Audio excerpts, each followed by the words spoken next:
ایک دن اس نے ارم کے بے جان وجود کو اپنے ہاتھوں میں تھام کر قسم کھائی تھی کہ وہ اسے انصاف دلائے گا۔ 2 سال سے زیادہ کا وقت گزر چکا تھا لیکن وہ اپنی قسم کو پوری کر نہیں پایا تھا۔ اندھیرے سے ڈوبے کمرے میں تنہا بیٹھا تابش اپنی ماضی کی کرب سے خود کو اذیت دے رہا تھا۔ موبائل اسکرین پر ارم کی تصویر دیکھ کر آنکھوں سے مسلسل آنسو جاری تھے۔ زاویار آفس سے آنے کے بعد اپنے روم میں آ کر کبٹ سے اپنے کپڑے نکالنے لگا تو وہاں اس کو اپنے کپڑے موجود نہ تھے۔ ریشما، آواز زاویار نے بلند آواز سے ریشما کو آواز دی۔ جی صاحب جی، ریشما بھاگتی ہوئی آئی۔ میرے سارے کپڑے کہاں ہیں؟ صاحب جی، وہ دلہن بیگم اپنے پرانے کمرے میں لے گئی ہیں۔ آبرو میرے کپڑے وہاں لے گئی ہے؟ اس نے ناسمجھی سے پوچھا۔ جی صاحب جی، دلہن بیگم نے کہا ہے کہ اب آپ اسی کمرے میں رہیں گے۔ صاحب جی، میں جاؤں؟ ریشما نے دھیمی آواز سے پوچھا۔ ہاں جاؤ۔ آبرو، تم میرے کپڑے یہاں کیوں لے کر آئی ہو؟ زاویار اپنے پرانے کمرے میں آیا جہاں اب آبرو رہتی تھی۔ کیونکہ اب آپ اسی کمرے میں رہیں گے۔ آبرو بیڈ سے اٹھ کر کھڑی ہوئی تھی۔ نہیں آبرو، میں اس کمرے میں نہیں رہ سکتا۔ ریشما سے کہہ کر میرے کپڑے وہیں رکھوا دو۔ زاویار یہ کہہ کر روم سے جانے ہی لگا تھا۔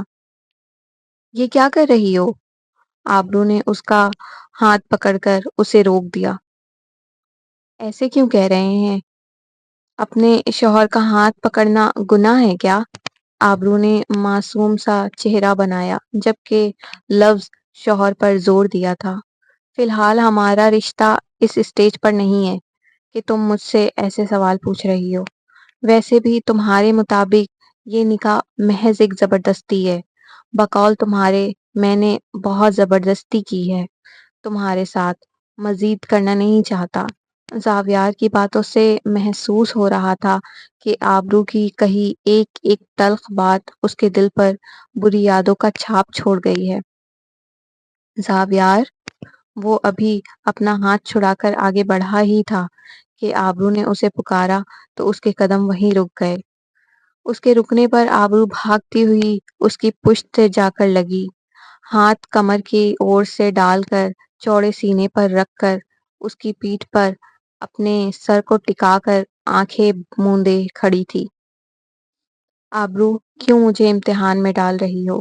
زاویار نے دل میں سوچا، کہا نہیں۔ آبرو، چھوڑ دو مجھے پلیز۔ نہیں، آبرو نے صاف انکار کیا۔ اس کا مطلب اسے زاویار کی پناہوں میں سکون مل رہا تھا۔ کیا چاہتی ہو؟ یہی کہ اب آپ اس کمرے سے نہ جائیں۔ اچھا ٹھیک ہے۔ تمہاری ضد کے آگے زاویار عالم نے ہار تسلیم کی۔ اب خوش؟ بہت زیادہ۔ وہ اب بھی زاویار سے اسی طرح چپکی ہوئی تھی۔ اب تو میں یہی ہوں، اب تو مجھے چھوڑ دو۔ زاویار اپنے سینے سے اس کے نازک ہاتھوں کو چھڑانے لگا۔ چھوڑنے کے لیے تھوڑی اس کمرے میں بلایا ہے۔ آبرو نے آنکھیں موندے کیا کہہ دیا تھا وہ خود بھی بول کر حیران تھی۔ تو پھر کس لیے بلایا ہے اس کمرے میں؟ زاویار کے چہرے پر تاثر شرارتی ہوئے تھے۔ اس کی باتیں سن کر آبرو نے ٹھک کر کے اپنی آنکھیں کھولیں، پھر یکدم اس سے دور ہٹی۔ بتاؤ، تم نے میری باتوں کا جواب نہیں دیا۔ زاویار کی آنکھوں میں چھپی شرارت آبرو کو صاف نظر آ رہی تھی۔ میں وہ ہاں وہ میں اکیلے بور ہو جاتی ہوں نا، اس لیے آپ کو یہاں بلایا ہے۔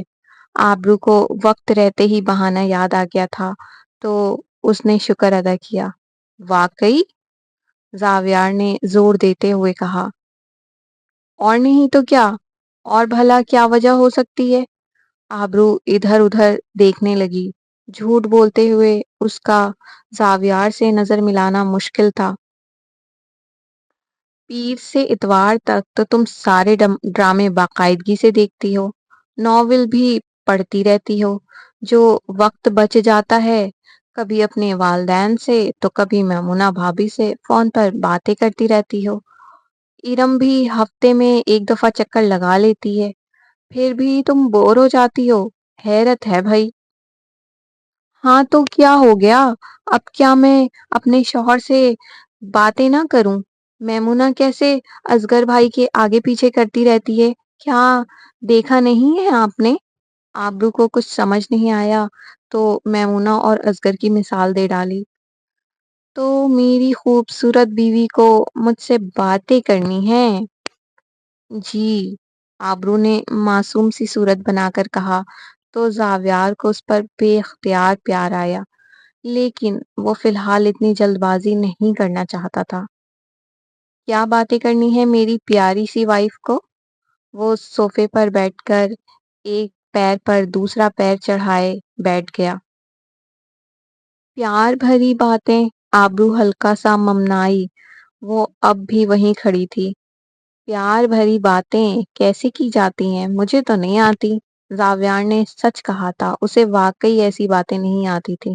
اس نے تو بچپن سے بس نفرت کرنا ہی سیکھا تھا۔ اف میرے اللہ! آبرو اپنے ماتھے پر ہاتھ مارتی ہوئی بولی۔ کیا ہوا؟ زاویار نے ناسمجھی سے پوچھا۔ لگتا ہے آپ کو پیار کرنا مجھے ہی سکھانا پڑے گا۔ یہ بول کر اس نے دانتوں تلے اپنی زبان دبائی۔ سکھا دو پیار کیسے کرتے ہیں، مجھے واقعی پیار کرنا نہیں آتا۔ زاویار نے اس کی باتیں سن کر جواب دیا۔ اپنی بیوی کی تعریف کرنا، اس سے رومانٹک باتیں کرنا، یہی تو ہوتا ہے پیار۔ تمہاری نظر میں اسے پیار کہتے ہیں؟ زاویار نے سوالیہ نظروں سے اسے دیکھا۔ تو اور کسے پیار کہتے ہیں؟ آبرو نے اپنے دماغ پر زور ڈالا۔ کوئی آپ کو اپنی جان سے بھی زیادہ عزیز ہو، جسے آپ کھونے سے ڈرتے ہو، جس کی تکلیف پہ آپ کو تکلیف پہنچے، جس کی خوشی سے آپ کو خوشی ملے۔ میری نظر میں اسے پیار کہتے ہیں۔ زاویار کا انداز بیاں ایسا تھا کہ آبرو بے ساختہ اسے دیکھتی رہی تھی۔ اصغر، آپ کو کچھ یاد ہے؟ میمونہ ہاتھوں میں لوشن لگاتی ہوئی بولی۔ کیا؟ وہ بستر پر لیٹا موبائل دیکھ رہا تھا۔ کل کچھ خاص ہے؟ کیا آپ کو واقعی نہیں یاد؟ میمونہ تھوڑی اداس ہوئی تھی۔ ارے میری جان، اداس کیوں ہوتی ہو؟ مجھے سب یاد ہے۔ کل میری میمونہ نے میری زندگی میں قدم رکھا تھا۔ اصغر نے موبائل رکھ کر میمونہ کے کندھے پر اپنے بازوؤں کو حائل کرتا ہوا بولا۔ اصغر، آپ کو ہماری شادی کی سالگرہ یاد ہے؟ ہاں بالکل میری جان، مجھے تمہاری ایک ایک بات یاد ہے۔ تو یہ دن میں کیسے بھول سکتا تھا جب میمونہ انصاری میمونہ اصغر بنی تھی؟ اصغر، ہم اپنی میرج اینیورسری کیسے سیلیبریٹ کریں گے؟ جیسے میری جان چاہے گی بالکل ویسے۔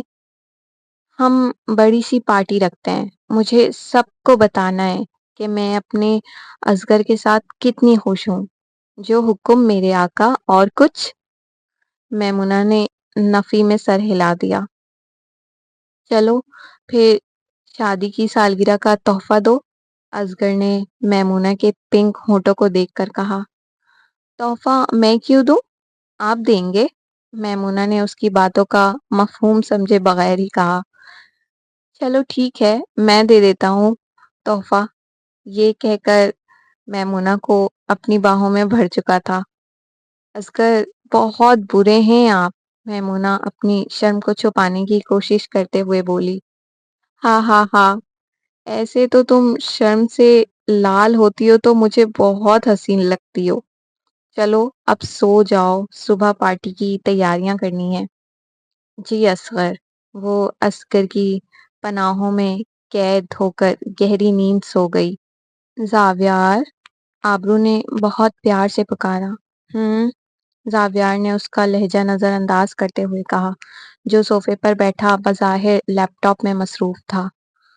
اتنی رات ہو گئی ہے، کب تک سوئیں گے آپ؟ تم سو جاؤ، مجھے کچھ کام ہے، میں وہ مکمل کر لوں پھر سو جاؤں گا۔ آبرو اسباب میں سر ہلا کر اپنی چادر اوڑھ کر سو چکی تھی۔ زاویار آبرو کے پاس آیا، اس کے سر کے بال سہلانے لگا۔ آبرو میری جان، تم سے یہ دوری میری مجبوری ہے، لیکن میں تمہیں دوبارہ نہ کھو دوں، صرف اس لیے میں تم سے دور ہوں۔ میں اب اور کوئی بے وقوفی نہیں کرنا چاہتا۔ جب تک تم پورے دل سے مجھے قبول نہیں کر لیتی، میں تمہارے نزدیک نہیں آؤں گا، یہ میرا وعدہ ہے۔ اس نے آبرو کے ہاتھ کو بہت پیار سے چوما، پھر صوفے پر چلا گیا۔ آبرو جو سوئی نہیں تھی، صرف سونے کی اداکاری کر رہی تھی، اس نے زاویار کی ساری باتیں سن لی تھیں۔ اب وہ خود اپنے منہ سے کیسے کہتی کہ اسے زاویار پسند آنے لگا ہے؟ وہ خود زاویار کی پناہوں میں آنا چاہتی ہے۔ آخر شرم نام کی بھی کوئی چیز ہوتی ہے، لیکن اس نے فیصلہ کر لیا تھا۔ اب وہ اپنی محبت سے زاویار کو اتنا مجبور کر دے گی کہ وہ خود ہی آبرو سے دوری برداشت نہیں کر پائے گا۔ آبرو نے تیز تیز چیخنا شروع کر دیا۔ کیا ہوا آبرو؟ زاویار، جس کی ابھی ابھی آنکھ لگی ہی تھی کہ اس کی چیخ سے بوکھلا کر اٹھا اور بھاگ کر آبرو کے پاس آیا۔ زاویار، میں نے بہت ڈراؤنا خواب دیکھا، مجھے بہت ڈر لگ رہا ہے۔ وہ زاویار کے سینے سے لگی، اس کی پیٹھ پر اس کی شرٹ کو اپنی مٹھی میں بھینچ کر بولی، ریلیکس، صرف ایک خواب تھا اور کچھ نہیں، تم رکو میں پانی لاتا ہوں۔ وہ آبرو کو خود سے دور کرتے ہوئے اٹھا تھا۔ آبرو کو خود سے دور کرنا اس کے لیے کتنا مشکل تھا، یہ اس وقت کوئی زاویار عالم سے پوچھتا۔ نہیں، پلیز آپ کہیں نہیں جائیں، آبرو نے یکدم اس کا ہاتھ تھام کر کہا۔ زاویار کی پشت آبرو کی جانب تھی، وہ وہیں ٹھہر گیا تھا۔ اس نے اپنی آنکھوں کو زور دیتے ہوئے زور سے بند کیا تھا۔ آبرو اس کے ضبط کا بار بار امتحان لے رہی تھی۔ آبرو، کیا ہو گیا ہے؟ پرسکون رہو، میں پانی لے کر آتا ہوں۔ زاویار اپنا ہاتھ چھڑا کر سائڈ ٹیبل پر رکھی پانی کی بوتل سے گلاس میں پانی ڈال کر اسے پانی پلایا۔ اب ٹھیک ہے؟ ٹھیک ہے، اب سو جاؤ۔ کچھ نہیں ہوتا، یہ کہہ کر وہ بیڈ سے اٹھنے ہی لگا تھا۔ آبرو نے اس کے بازوں کو پکڑ کر روک دیا۔ زاویار، مجھے ڈر لگ رہا ہے، آپ میرے ساتھ بیڈ پر سو جائیں۔ کچھ بھی نہیں ہوتا، بس ایک خواب ہی تو تھا، سو جاؤ اب۔ نہیں، آپ میرے ساتھ رہیں۔ آبرو نے بازوؤں کو اب تک جکڑا ہوا تھا۔ میں تمہارے ساتھ ہی تو ہوں، اسی کمرے میں، تم کیوں ڈر رہی ہو؟ زاویار نے آنکھ کے اشارے سے صوفے کو دکھایا۔ وہاں نہیں، یہاں میرے ساتھ بیڈ پر رہیں، آبرو نے ضد لگائی ہوئی تھی۔ ہاں ہاں ہاں، تم تو چھوٹی بچی کی طرح حرکتیں کر رہی ہو، زاویار نے کہکا لگایا۔ میں بچی ہی تو ہوں، اس نے اپنا چہرہ مزید معصوم بنا کر دکھایا۔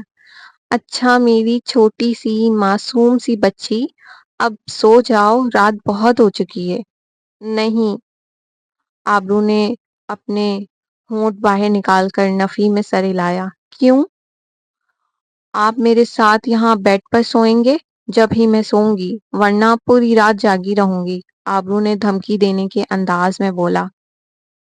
اچھا ٹھیک ہے، میں یہیں تمہارے پاس ہوں، یہ کہہ کر زاویار آبرو کے برابر میں آ کر بیڈ کے کراؤن سے ٹیک لگائے پیر سیدھے کر کے بیٹھ گیا۔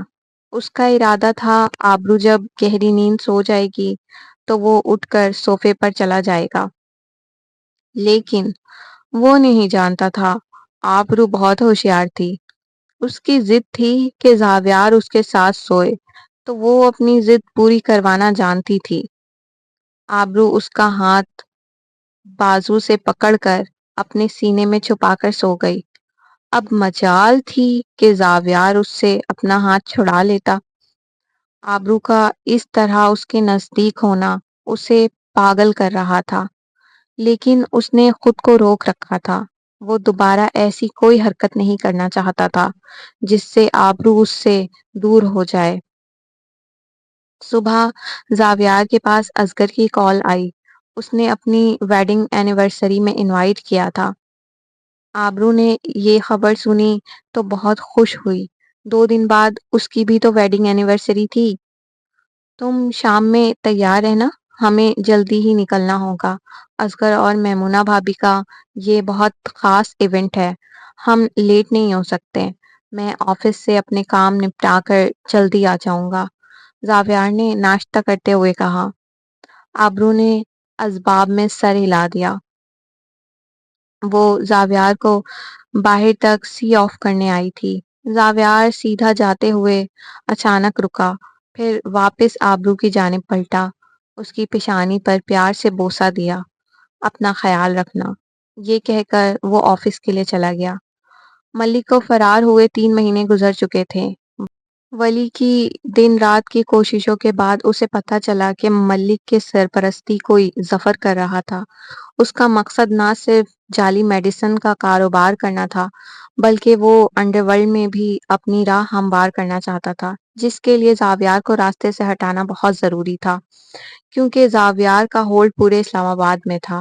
دورانی بھی اس کے آگے ادب سے جھک جایا کرتا تھا، جو ظفر کو کافی نقصان پہنچا رہا تھا۔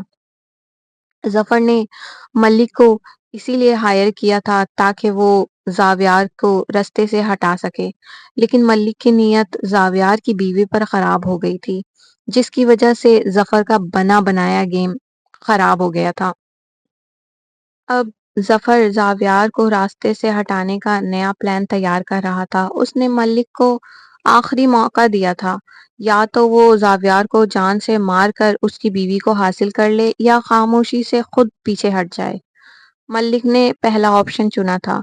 اب ملک کسی بھی صورت زاویار کو مارنا چاہتا تھا، کیونکہ جب سے اس نے آبرو کو دیکھا تھا اس کے حسن کا دیوانہ بن گیا تھا۔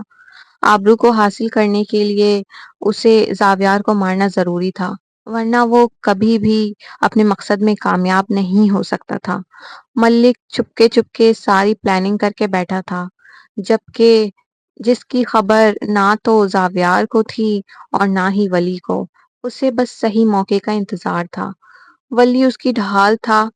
زاویار کو راستے سے ہٹانے کے لیے اسے پہلے ولی کو راستے سے ہٹانا ضروری تھا، مگر یہ اتنا آسان نہیں تھا۔ اگر ولی پر کسی قسم کا کوئی حملہ ہوتا تو زاویار ویسے ہی چوکنا ہو جائے گا، اس لیے ملک نے اس کے لیے ایک الگ ہی پلان سوچا تھا۔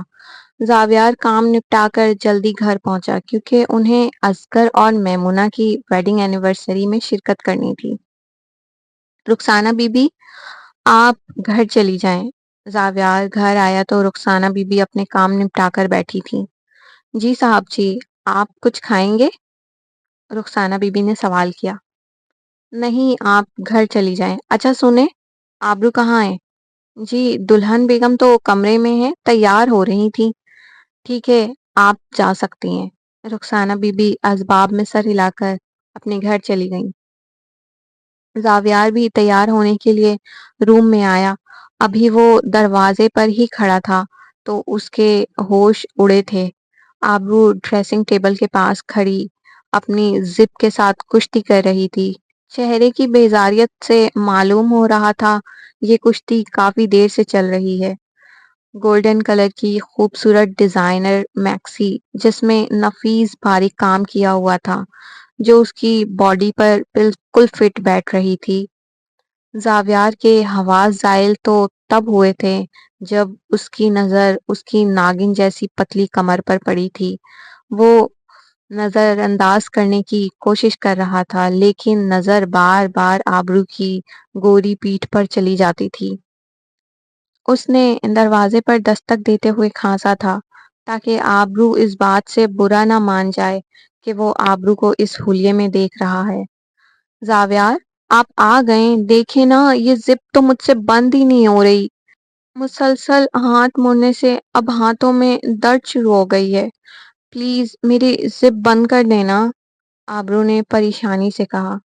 زاویار چھوٹے چھوٹے قدموں سے اس کی جانب بڑھا۔ وہ آبرو کی پشت پر کھڑا تھا۔ اس نے اپنی انگلیوں کے پوروں کی مدد سے آبرو کے بالوں کو آگے کیا، جو اس کی کمر پر کسی آبشار کی طرح جھول رہے تھے۔ اس کی چھونے سے آبرو کی سانسوں کا تسلسل بکھرا تھا، بے اختیار اس کی آنکھیں بند ہوئی تھیں۔ زاویار شیشے سے اس کی ہر حرکات کو دیکھ رہا تھا۔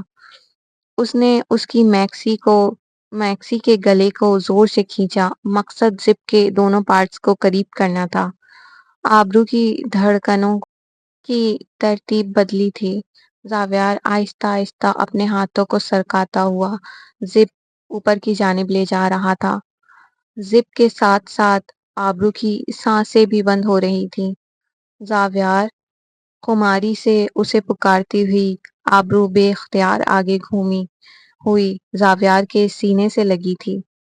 زاویار کا چوڑا سینہ، 6 فٹ 4 انچ اونچا لمبا قد، پھر اس کے جسم کی بھینی بھینی مہک آبرو کو بے قرار کر چکے تھے۔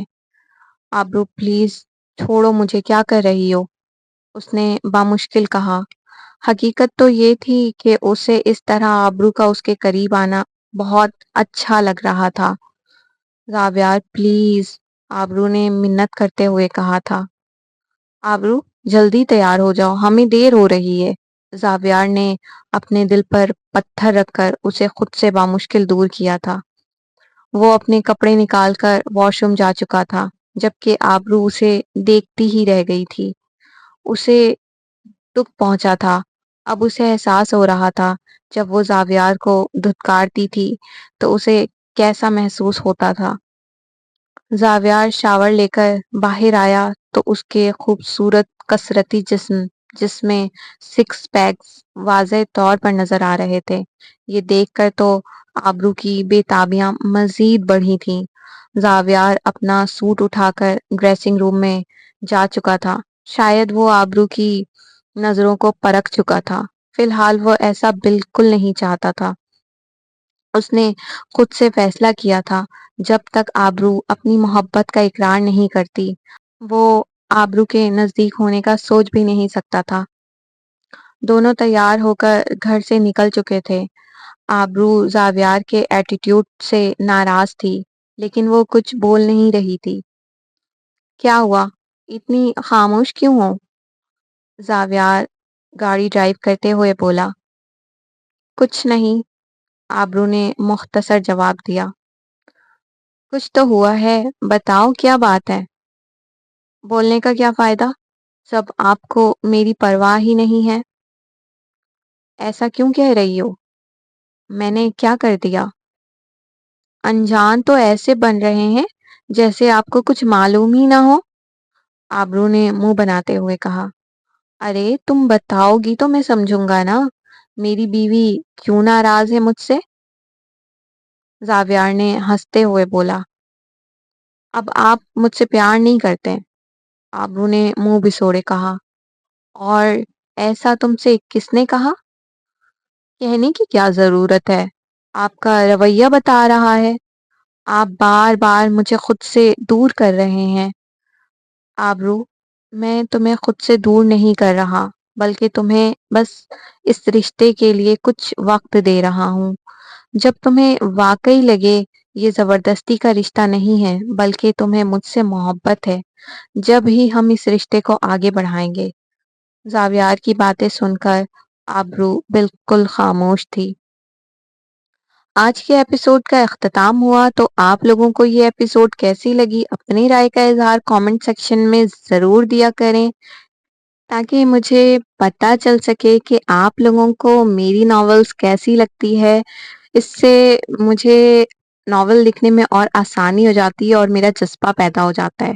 تو مجھے اپنی دعاؤں میں یاد رکھیے گا، اپنا بہت زیادہ خیال رکھیے گا۔ اللہ حافظ۔